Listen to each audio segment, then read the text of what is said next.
فأنا ناصح لإخواني بالصدع بالحق تبيض وجوههم. السكوت في مسألة الحزبية يضرها، فاصدع بما تؤمر وأعرض عن المشركين. سلامي على دماج ورجالها والشيخ يحيى ودار العلم يا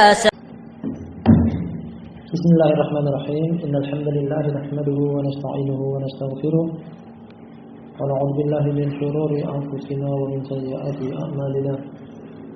من يهده الله فهو المهتدي ومن يضلل فلن تجد له وليا مرشدا. أشهد أن لا إله إلا الله وحده لا شريك له وأشهد أن محمدا عبده ورسوله صلى الله عليه وعلى آله وأصحابه ومن تبعه بإحسان إلى يوم الدين. أما بعد. Masyarul ikhwah al-ahibbah, hafizakumullah ta'ala jami'an. Kembali pada kajian rutinitas kita setiap harinya bainal maghrib wal isya di masjid kita ini, dari kitab dengan judul Al-Jami'us Shahih fi Tauhid Rabbil Alamin.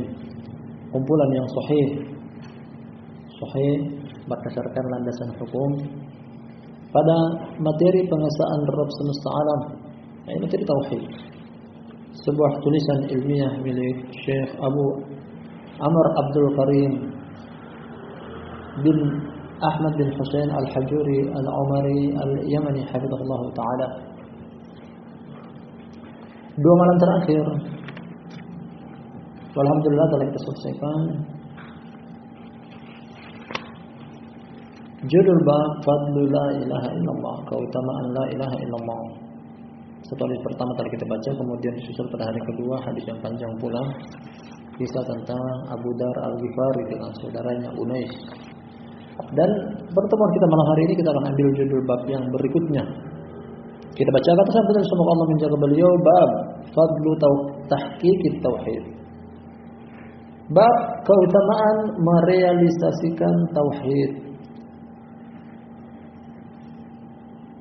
menjadikan tauhid sebagai bukti nyata ini dalam kehidupan pelaku tauhid.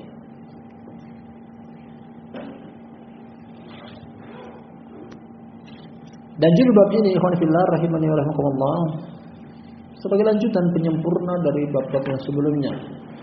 Setelah kita ketahui bahwasannya tauhid memiliki keutamaan, kemuliaan, dan keutamaannya luar biasa, telah kita kaji sebagai penghapus dosa, mengantarkan kepada surga, dikeluarkan dari neraka, dan seterusnya di antara keutamaan tauhid. Setelah itu,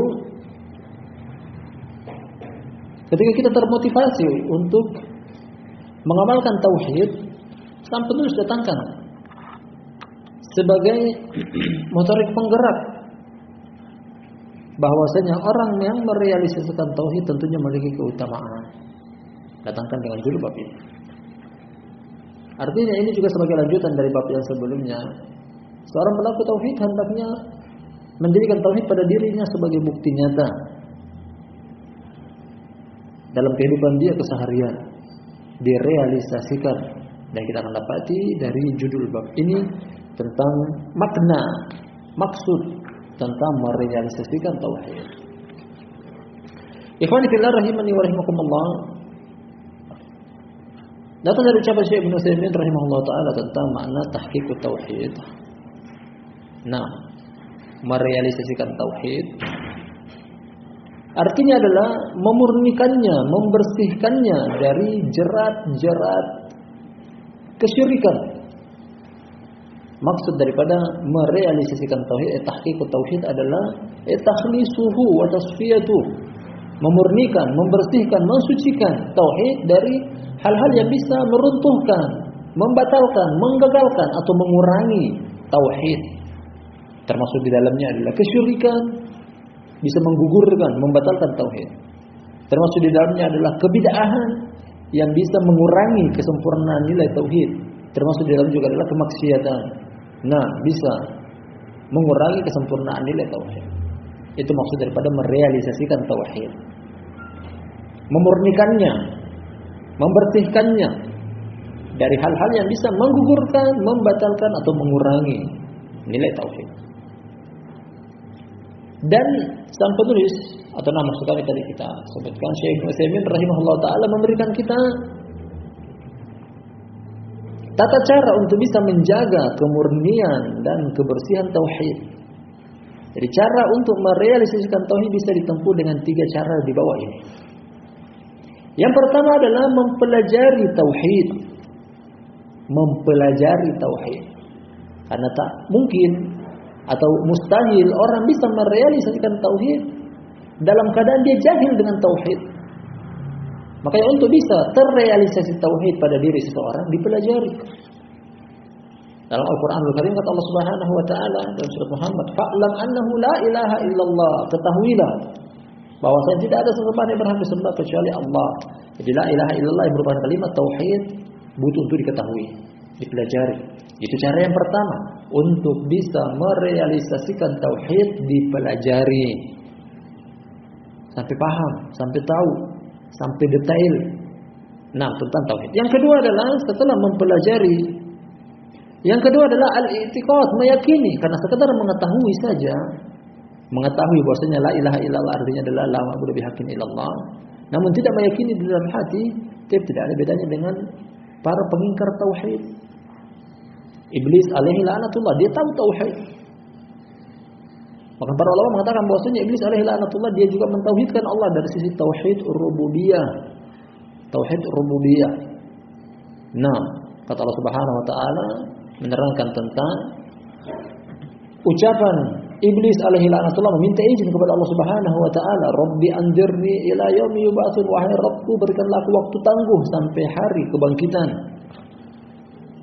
Iblis alaihi la'natullah mengakui Allah dengan tauhid rububiyah.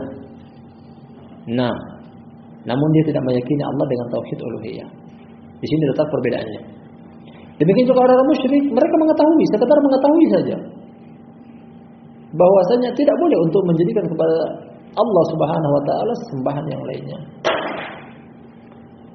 Nah, dalam beberapa ayat dalam Al-Qur'anul Karim kata Allah Subhanahu wa taala menganjurkan Nabi-Nya sallallahu alaihi wasallam untuk bertanya kepada orang-orang musyrik kufar Quraisy, "Wala in sa'altahum man khalaqas samawati wal arda wa sakhkhara asy-syamsa wal qamara la yaquluna Allah." Wahai Muhammad, seandainya kau bertanya kepada mereka, siapakah pencipta langit dan bumi, pencipta matahari dan bulan, niscaya mereka akan menjawab Allah. "Qul may yarzuqukum minas sama'i wal ardi qulillah." Wahai Muhammad, niscaya seandainya engkau bertanya kepada mereka siapa yang memberikan rezeki kepada penduduk langit dan penduduk bumi, niscaya mereka akan mengatakan Allah. Orang musyrik meyakini. Nah, maksud kami orang musyrik mengetahui, namun ternyata mereka tidak, barakallahu fikum jami'an, masih melakukan kesyirikan karena mereka tidak meyakini tentang hal tersebut. Minta rezeki kepada selain Allah. Ini cara yang kedua. Sebetulnya saya ditambahkan yang ketiga tentang cara merealisasikan tauhid. Yang pertama tadi mengetahui, mempelajari ilmu. Yang kedua adalah i'tiqad, meyakini. Yang ketiga adalah al-inqiyad, tunduk kepada la ilaha illallah itu sendiri, tunduk kepada tauhid. Artinya butuh untuk diamalkan. Nah, butuh untuk diamalkan. Ini sekilas tentang makna tahqiqut tauhid, merealisasikan tauhid. Artinya adalah memurnikan, mensucikan, membersihkan tauhid dari jerat-jerat kesyirikan, kebid'ahan, kemaksiatan. Dengan kata lain, membersihkan, memurnikan tauhid dari hal-hal yang bisa membatalkan, menggugurkan atau mengurangi nilai kesempurnaan tauhid. Kita baca landasan hukum, ada beberapa dalil boleh bawakan dalam judul bab ini, ada 1 ayat, demikian juga 4 hadis.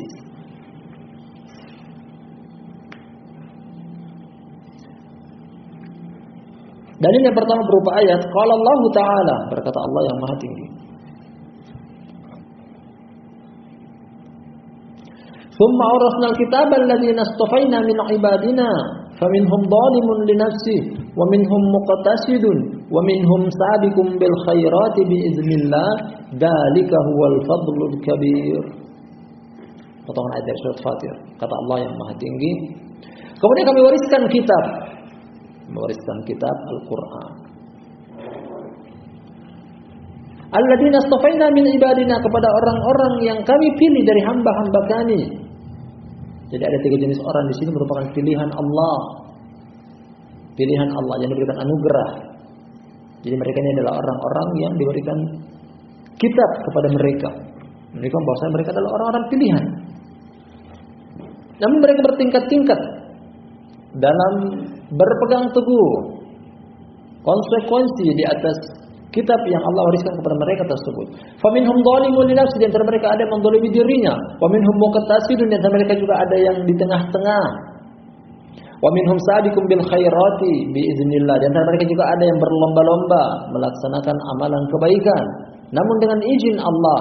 Dzalika huwal fadlul kabir, yang demikian itu adalah karunia yang besar dari Allah, anugerah yang besar.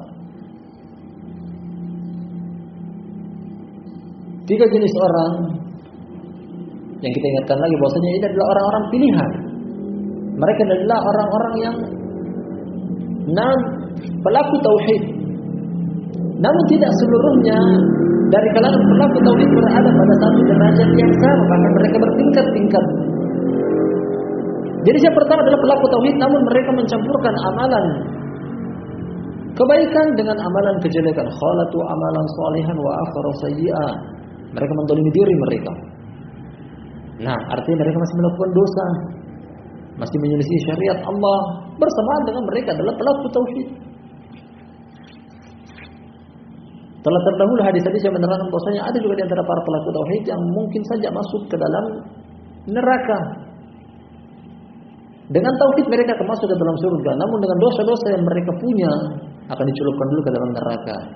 Ini jenis yang pertama, pelaku tauhid tapi menzalimi diri. Wa minhum muqtasid, ada juga yang berada di tengah-tengah, mungkin mereka tidak melakukan dosa. Mereka juga telah melaksanakan yang wajib-wajib tapi mereka tidak susul dengan yang sunnah. Nah, ini lebih penting daripada yang pertama tadi. Lebih tinggi derajatnya. Di tengah. Wa minhum sabiqun bil khairati. Di antara mereka juga ada yang berlomba-lomba di dalam kebaikan. Berlomba-lomba untuk mengamalkan amalan kebaikan. Inilah yang dimaksud dengan tahqiqut tauhid. Orang yang merealisasikan tauhid adalah pertama dia tinggalkan dosa. Kemudian dia amalkan kewajiban sebagai tugas sebagai seorang hamba. Dia susulkan lagi dengan berlomba-lomba dalam kebaikan, dia susul dengan amalan-amalan yang sunnah dia amalkan, yang afdal-afdal dia amalkan. Perkara-perkara yang mengumandangkan Allah dia tinggalkan. Nah, ini yang dimaksud dengan orang-orang yang merealisasikan tauhid. Akan datang nanti bahwasanya tidak banyak jumlahnya pelaku tauhid. Tidak seluruhnya bisa merealisasikan tauhid dengan sebagaimana mestinya. Karena ada juga di antara kalangan pelaku tauhid yang telah kita baca ayatnya juga melakukan dosa, entah sengaja ataupun tidak sengaja. Di antara mereka juga ada yang mungkin mengamalkan amalan wajib tapi belum tentu mengamalkan amalan sunnah. Kalangan pelaku tauhid, namun bukan yang mentahqiq, bukan yang merealisasikan. Perhatikan Allah Subhanahu wa taala ikat dengan biiznillah, khususnya pada derajat yang ketiga, wa minhum sabiqun bil khairati biiznillah. Di antara mereka pula ada yang berlomba-lomba untuk kebaikan dengan izin dari Allah, menunjukkan bahwasanya yang dilakukan oleh hamba-hamba yang merealisasikan tauhid bukan karena jerih, bukan karena barakallahu fikum jami'an na'am keutamaan yang ada pada mereka kecuali dari Allah Subhanahu wa taala. Allah yang mengizinkan, Allah yang memberikan mereka taufik. Artinya tanpa Allah mereka juga tidak ada apa-apanya. Jadi yang bisa merealisasikan tauhid adalah bantuan dari Allah, karunia dari Allah. Lillahil amru min qablu wa min ba'd. Keputusan di tangan Allah dahulu ataupun yang akan datang. Jadi sebagai teguran bagi orang-orang yang mungkin saja ada pada diri mereka merealisasikan tauhid, namun jangan lupa bahwasanya itu bukan karena kepintaran kalian, kecerdasan kalian, rajinnya ibadah kalian, melainkan itu murni taufik dari Allah tabaraka wa taala. Makanya Allah tutup dengan biiznillah. Karena Allah yang izinkan, makanya mereka bisa merealisasikan. Kalau tanpa izin dari Allah, wallahi semua manusia adalah pelaku dosa. Itu maksud dari ucapan biiznillah. Dalam hadis Anas kata Rasulullah sallallahu alaihi wasallam, "Kullu bani Adam khata." Setiap anak cucu Adam pasti memiliki dosa. Yang terbebas dari dosa adalah orang-orang yang Allah jaga dari dosa dengan izin dari Allah. Dzalika huwal fadlul kabir, yang demikian itu adalah karunia yang besar. Allah tutup lagi, tangkaskan lagi bahwasanya orang yang bisa merealisasikan tauhid adalah karunia dari Allah. Nah, karena ini adalah karunia, pemberian, pembagian dari Allah, bisa kita minta. Bisa kita berharap kepada Allah. Nah, sebagaimana doa yang masyhur, Allahumma inni as'aluka min fadlik, doa keluar masjid. Ya Allah, aku minta dari Engkau karunia, di antara karunia Allah adalah bisa merealisasikan tauhid. Semakna akan ayat ini datang juga dari barakallahu fikum jami'an. Nah, hadis yang masyhur dengan hadis dari sahabat Umar bin Khattab radhiyallahu anhu, yaitu Muslim, datang dari Abu Hurairah muttafaqun alaih. Hadis yang masyhur dengan hadis Jibril tentang derajat agama. Di sana juga diterangkan tentang 3 tingkatan derajat agama: Islam, iman, ihsan. Nah, Islam dimaknai dengan amalan zahir, lebih tinggi daripadanya adalah iman yang mengamalkan amalan batin. Tidak mengetahui kecuali Allah tabaraka wa taala. Yang 3 adalah ihsan, merasa selalu diawasi, ihsan. Dan tidak semuanya dari 3 tingkatan keimanan ini atau 3 tingkatan agama ini adalah merealisasikan tauhid. Kita tahu pada yang ayat dari surat Fatir cuma yang ketiga. Meskipun mungkin di pertama dan kedua juga hanya saja sempurna, lebih sempurna perealisasian akan tauhid adalah pada yang paling tingginya, derajat ketiganya.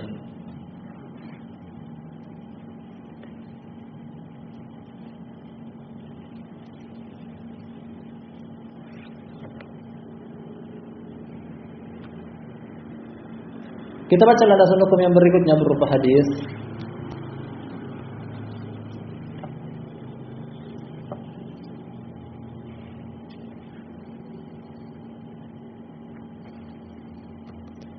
Kata sang penulis, semoga Allah menjaga beliau, Syekh Abu Amr Abdul Karim Al-Hajuri. Al-ashir ba'da al-mi'ah, hadis yang ke-110. Qala Imam Al-Bukhari rahimahullahu taala fi sahihih, berkata Imam Bukhari, Muhammad bin Ismail Al-Bukhari. Qala hadatsana Imran bin Maisarah Al-Minqari.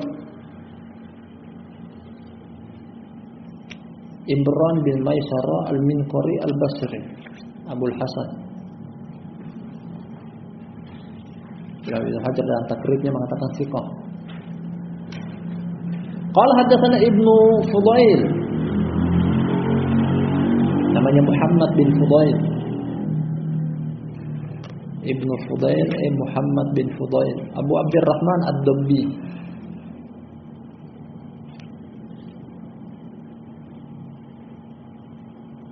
Dan dia juga thiqah.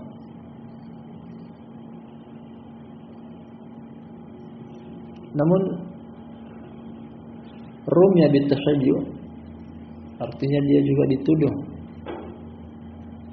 terjerumus pada dalam pemahaman Syiah tasayyu. Bukan Syiah yang ekstrim, karena terkadang juga dengan Syiah fuqaha yang lebih mengunggulkan Ali daripada Utsman. Qala haddatsana Husain bin Abdurrahman As-Sulami Al-Kufi. Dia thiqah.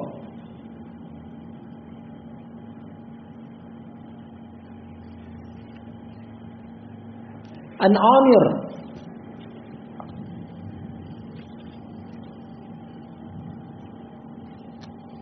Husain an Amir.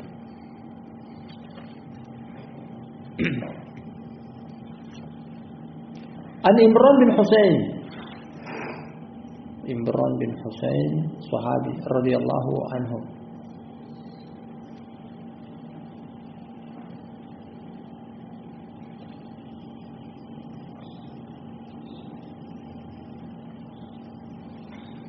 Qala, kata dia, kata Imran bin Husain,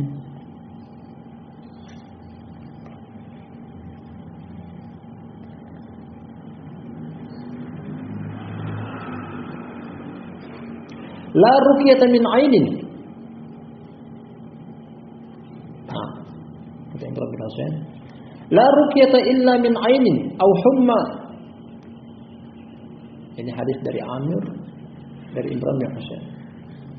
Dia menyampaikan hadis dari Imran bin Husain, tidak ada ruqyah kecuali dari penyakit ain atau demam.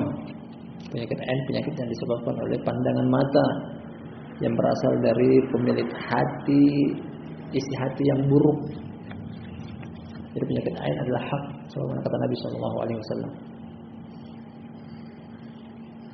Berubah dengan drastis dalam waktu yang sesaat hanya dengan sekedar pandangan mata. Yang pertama mengatakan bahwasanya orang yang melihat kemudian tanpa memuji Allah, katakan masya Allah, subhanallah, Allah mubarak. Nah, bisa menjadi sebab terjadinya penyakit ain. Yang tadinya sehat mungkin jadi sakit, yang tadinya megah mungkin jadi roboh dan semisalnya. Kata Imran bin Husain tidak ada ruqyah. Dia mengingat bahwa tidak ada ruqyah kecuali pada penyakit ain ataupun penyakit humma, ya, artinya demam. Fatakartuhu li Sa'id bin Jubair. Aku katakan hal ini. Kata Amir, aku katakan hal ini kepada Sa'id bin Jubair. Seorang tabi'i jalil, murid dari Ibnu Abbas. Faqala, kata Sa'id bin Jubair, haddatsana Ibnu Abbas radhiyallahu anhuma, qala Rasulullah sallallahu alaihi wasallam. Kata Sa'id bin Jubair, jadi dia akan tampakkan hadis yang mengatakan boleh bahwasanya boleh ruqyah. Selain daripada penyakit itu. Hanya saja memiliki keutamaan ketika tidak meminta diruqyah. Telah menyampaikan kepadaku Ibnu Abbas, telah berkata Rasulullah sallallahu alaihi wasallam, lanjut hadisnya, uridat alayya al-umam. Kata Nabi sallallahu alaihi wasallam, telah ditampakkan kepadaku umat seluruhnya. Ada dua makna, entah makna yang pertama adalah Nabi ditampakkan di dalam mimpi, dan mimpi para nabi adalah wahyu dan ini hak. Atau makna yang kedua adalah ketika beliau diangkat ke peristiwa Isra Mi'raj, diangkat ke langit dan ditampakkan kepada beliau hal ini. Artinya kejadian yang terjadi di hari kiamat.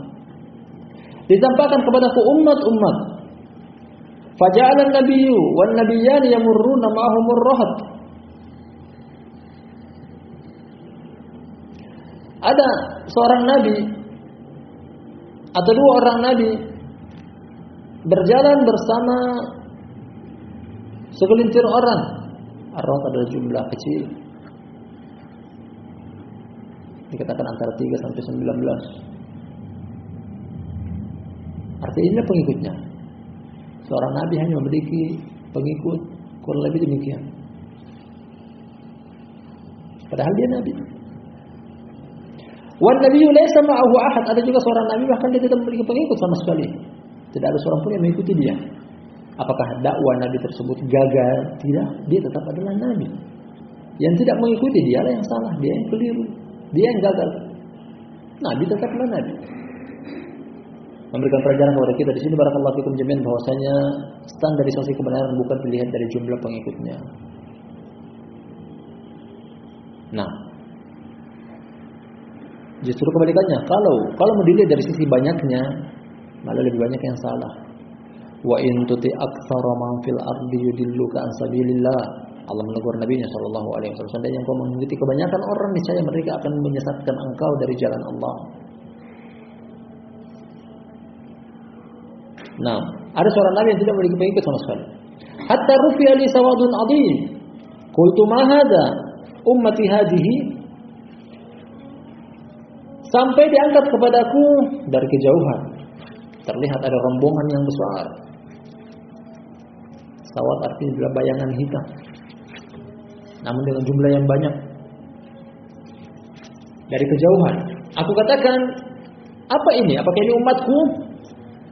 Apakah mereka ini umatku? Qila hadza Musa wa qaumuhu. Dikatakan kepadaku, tidak, itu adalah Musa dan kaumnya. Artinya Musa juga memiliki umat yang banyak. Qila, dikatakan kepadaku, undur ilal ufuq, fa idza sawadun yamla'ul ufuq, thumma qila li undur hahuna wa hahuna fi afaqis sama, fa idza sawadun qad mala'al ufuq. Kemudian dikatakan kepadaku, namun lihatlah ke ufuk. Ya, ada sisi lain selain daripada kaumnya Nabi Musa. Ternyata jumlah yang luar biasa yang sampai menutupi ufuk. Nah, jumlahnya lebih banyak daripada kaumnya Nabi Musa. Kemudian dikatakan lagi kepadaku, belum, lihat lagi di arah sini dan arah sini, ke sana, kemari, lihat, dipenuhi dengan umat Nabi sallallahu alaihi wasallam. Ternyata jumlah mereka lebih banyak, bahkan menutupi ufuk. Dikatakan kila hadihi ummatuk. Akhirnya dikatakan kepadaku, inilah umatmu. Yang mana jumlahnya lebih banyak. Lebih banyak daripada jumlah umatnya Nabi Musa. Lanjut hadisnya, kata Nabi sallallahu alaihi wasallam, yang dikatakan kepada beliau, yadkhulul jannata min haula'i sab'una alfan bighairi hisab. Akan masuk ke dalam surga dari mereka ini berjumlah 70.000 orang tanpa hisab. 70.000 orang. Jumlah yang terlihat lebih daripada 70.000, namun di antara 70.000 orang yang berada di antara umat Nabi SAW tersebut, akan masuk ke dalam surga tanpa hisab, tanpa interogasi, tanpa wawancara, tanpa ditanya-tanya, langsung. Ini yang dimaksud dengan tahqiqut tauhid. Karena kenapa? Karena mereka merealisasikan tauhid. Inilah potongan hadis yang beliau jadikan sebagai keterkaitan dengan judul bab, keutamaan tauhid, keutamaan merealisasikan tauhid seperti ini. Tentunya orang yang masuk ke dalam surga semuanya pelaku tauhid. Karena tidak mungkin orang tidak melakukan tauhid kemudian bisa masuk ke dalam surga. Karena kalau tidak merealisasikan tauhid, tidak mengamalkan tauhid, berarti pelaku kesyirikan, dan itu mustahil untuk bisa masuk ke dalam surga. Artinya orang yang masuk ke dalam surga pasti pelaku tauhid, namun ada di antara mereka yang betul-betul memurnikan, betul-betul mensucikan, membersihkan, dengan kata lain merealisasikan tauhid sebagaimana yang Allah Subhanahu wa taala kehendaki. Tidak melakukan dosa kesyirikan besar dan kecilnya. Tidak mengamalkan kebid'ahan. Jauh dari maksiat dan sisanya. Itulah realisasi dari tauhid. Tsumma dakhala wa lam yubayyin lahum. Kemudian beliau masuk ke dalam rumah beliau tanpa menjelaskan lebih panjang kepada mereka. Cuma diterangkan bahwasanya ada umat jumlahnya 70.000 orang. Namun tidak disebutkan secara detail apa yang mereka amalkan, siapa saja mereka. Beliau masuk.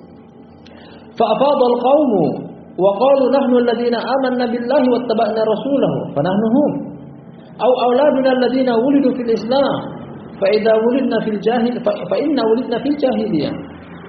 Kemudian Nabi sallallahu alaihi wasallam masuk ke dalam rumah beliau, Aisyah, dan para sahabat pun berbincang-bincang di antara mereka. Berspekulasi siapa yang dimaksud dengan 70.000 orang tersebut. Sebagian mereka mengatakan bahwasanya itulah kami. Kamilah orang-orang yang beriman kepada Allah. Kamilah orang-orang yang mengikuti Rasulnya sallallahu alaihi wasallam. Kamilah yang dimaksud, yakni para sahabat, generasi pertama dari umat ini.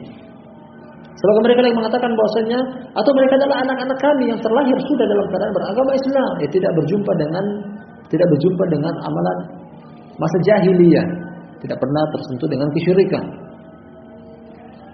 Karena kami terlahir di zaman jahiliyah, sedangkan anak-anak kami tidak. Dan sebagai riwayat lagi wadzakaru asya, dan mereka menyebutkan yang lainnya pula selain daripada ini. Artinya mereka memperbincangkan sesama mereka, mendiskusikan sesama mereka. Fabalagha Nabi sallallahu alaihi wasallam fa kharaja fa qala. Akhirnya hal tersebut sampai kepada beliau, perbincangan mereka tersebut. Mereka mencari spekulasi kira-kira siapa yang dimaksud 70.000 orang tersebut. Ada yang katakan ini, ada yang katakan itu. Hal tersebut sampai ke telinga Rasulullah sallallahu alaihi wasallam, kemudian beliau keluar lalu mengatakan, "Humul ladzina la yastarqun wa la yatatayyarun wa la yaktawun wa 'ala rabbihim yatawakkalun." Ternyata mereka yang merealisasikan tauhid tersebut adalah yang akan masuk ke dalam surga tanpa hisab dengan jumlah 70.000 orang.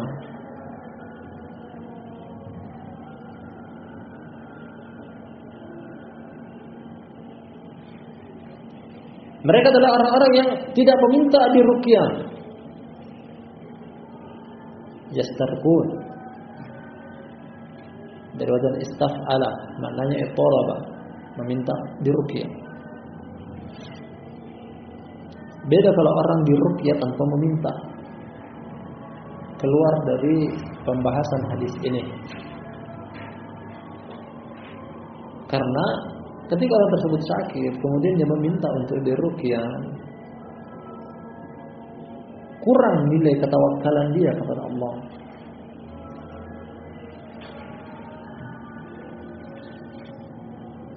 Wala yatatayyarun, tidak mengundi nasib, tidak tatayyur. tidak menganggap nasib sial dari sesuatu yang tidak Allah jadikan sebagai sebab. Wala yaktawun, tidak menempuh metode pengobatan K, disetrika dengan besi panas pada sebagian penyakit, apalagi yang berkaitan dengan urat saraf dan semisalnya. Uratnya tegang, uratnya sakit.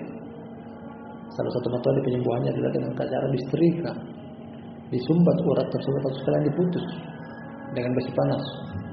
Namanya K, dan hukumnya makruh. Wa 'ala rabbihim yatawakkalun, dan terhadap Rabb mereka bertawakal. Jadi orang-orang yang masuk ke dalam surga tanpa hisab dengan jumlah 70.000 orang adalah orang-orang yang kata kuncinya dari syarat inilah bertawakal. Orang yang tidak meruqyah karena dia bertawakal. Orang yang tidak tatayur karena dia bertawakal penuh kepada Allah. Orang yang tidak meminta untuk dikai karena dia bertawakal kepada Allah. Jadi kata kuncinya adalah wa 'ala rabbihim yatawakkalun. Dan mereka terhadap Rabb mereka berserah diri. Nah, dan inilah yang dimaksud dengan merealisasikan tauhid. Subhanallah, terdengar simpel dari syarat-syaratnya, namun berat untuk mengamalkannya. Lanjut hadisnya, qala Uqasyah bin Mihsan, berkata seorang sahabat namanya Uqasyah bin Mihsan,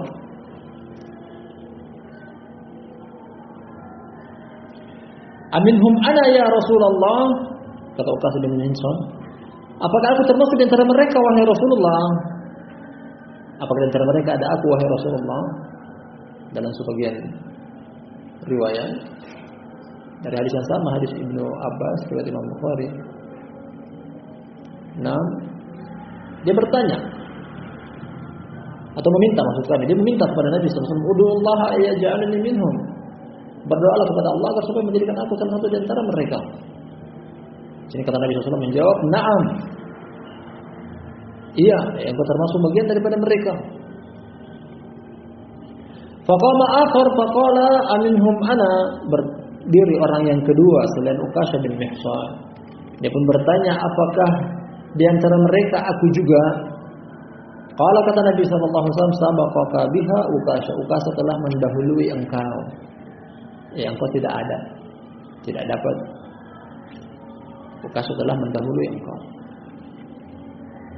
Jadi Uqasyah radhiyallahu anhu berdasarkan hadis ini termasuk penduduk surga, bahkan bagian daripada 70.000 umat Nabi sallallahu alaihi wasallam yang akan masuk ke dalam surga tanpa hisab, bahkan tanpa adab.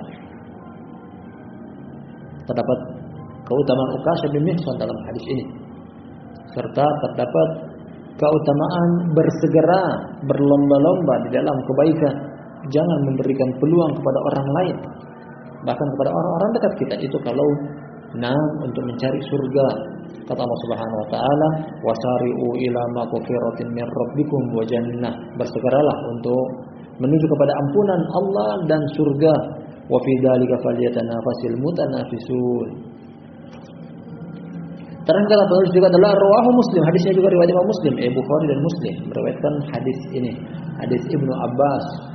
Dan keterkaitan antara hadis ini dengan judul bab di atas terang dan jelas sekali bahwa yang diinginkan dari merealisasikan tauhid atau keutamaan merealisasikan tauhid adalah akan masuk ke dalam surga Allah Subhanahu wa taala tanpa hisab dan tanpa adab.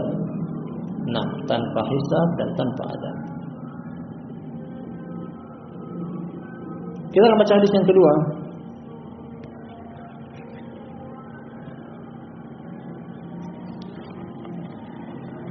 Sebenarnya hadisnya sama, namun datang dari sahabat yang berbeda.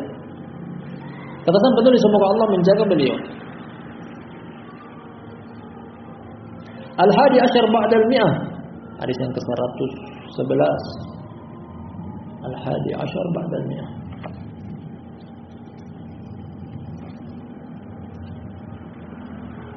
Yang ke-111, qala Imam Muslim rahimahullah, berkata Imam Muslim, Abul Husain Muslim bin Hajjaj Al-Kushairi An-Naisaburi, qala hadatsana Yahya bin Khalaf Al-Bahili, Abu Salamah Al-Bahili. Nah, Yahya bin Khalaf kunyanya Abu Salamah. dan dia thiqah. Atau sebagian mereka menjadikan thiqah ataupun Ibnu Hajar saduq, hasanul hadis. Qala haddatsana al-Mu'tamir, Mu'tamir bin Sulaiman, Mu'tamir bin Tarkhan, Mu'tamir bin Sulaiman bin Tarkhan, Abu Muhammad al-Basri. An Hisham bin Hassan, An Hisham bin Hassan,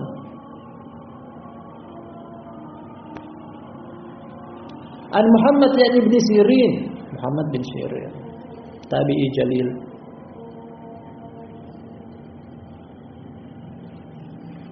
Kunyanya Abu Bakar, masyhur dengan Ibnu Sirin, namanya Muhammad. Qala haddatsani Imran, Imran bin Husain. Yang pertama tadi hadisnya Ibnu Abbas, kalau ini hadisnya Imran, Imran bin Husain. Qala Nabiullah sallallahu alaihi wasallam, berkata Nabi sallallahu alaihi wasallam, berkata Imran yang pertama, kemudian berkata Nabi sallallahu alaihi wasallam, yadkhulul jannata min ummati 70,000 bighairi hisabin. Akan masuk ke dalam surga dari umatku 70.000 orang tanpa hisab. Ini sama dengan hadis yang di atas. Namun dari sahabat yang berbeda, Imran bin Husain, yaitu Imam Muslim.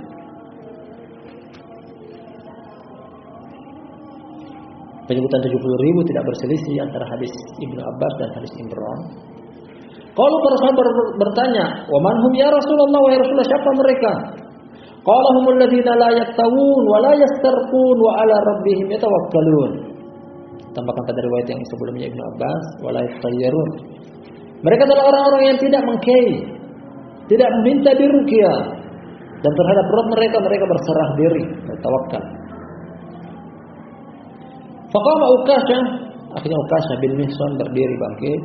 Faqala, kata dia, ud'ullaha ayyaj'alani minhum. Berdoalah kepada Allah wahai Rasulullah agar supaya menjadikan aku termasuk dari mereka. Qala anta minhum. Nah, dia orang yang paling pertama berdiri bangkit, meminta agar supaya didoakan, dan Nabi SAW menjawab bahwasanya aku bagian daripada mereka. Qala faqama rajulun faqala ya Nabi Allah ud'ullaha ayyaj'alani minhum. Qala sabaqaka biha Uqasyah. Berdiri orang yang berikutnya, orang yang kedua pun meminta pertanyaan yang sama, wahai Nabi Allah, jadikanlah, berdoalah kepada Allah agar menjadikan aku salah satu di antara mereka. Kata Nabi SAW, Uqasyah telah mendahului engkau. Sebagian syurah mengatakan bahwasanya orang yang kedua yang meminta untuk didoakan juga adalah kemungkinan dia orang munafik, makanya tidak didoakan oleh Nabi SAW. Atau kemungkinan yang lain bahwasanya, nah inilah keutamaan berlomba-lomba. Siapa cepat dia dapat. Fastabiqul khairat. Ini yang dimaksud dari ayat yang tadi kita baca. Nah, wa minhum sabiqum bil khairati biidznillah. Inilah orang-orang yang merealisasikan tauhid adalah orang-orang yang bersegera. Nah, bersegera. Tidak menunda-nunda. Usia masih ada, peluang dan kesempatan Allah beri, dia mampu untuk beramal, dia tidak menunda sampai hari esoknya. Bersegera. Kata Allah Subhanahu wa taala sifatnya tentang para nabinya dan para rasulnya, ulaikal ladzina yusari'una fil khairati wa hum laha sabiqun. Mereka itulah orang-orang yang berlomba-lomba dalam kebaikan dan mereka bersegera. Jadi para nabi dan rasul adalah orang-orang yang bersegera di dalam kebaikan, dan itulah yang menjadikan orang tersebut bagian daripada orang-orang yang merealisasikan tauhid. Sama hadis ini dengan hadis yang sebelumnya, kan datang dari hadis yang sama meskipun dari sahabat yang berbeda. Kali ini hadis Imran bin Husain dari Imam Muslim, Ibnu Abbas muttafaqun alaih. Keterkaitannya adalah bahwasanya yang merealisasikan tauhid adalah orang-orang yang bersegera. Nah, tidak menunda-nunda amalan, tidak menunda-nunda kebaikan. Dia memiliki peluang dan kesempatan yang Allah berikan, dia segera untuk mengamalkannya. Barakallahu fikum jami'an. Nah, ini yang sempat kita ambil pada pertemuan kita malam hari ini. Masih tersisa 2 hadis yang lainnya, insyaallah kita lanjut pada lain kesempatan. Barakallahu fikum jami'an. Kita akhiri subhanakallahumma wa bihamdik asyhadu an la ilaha illa anta astaghfiruka wa atubu ilaik.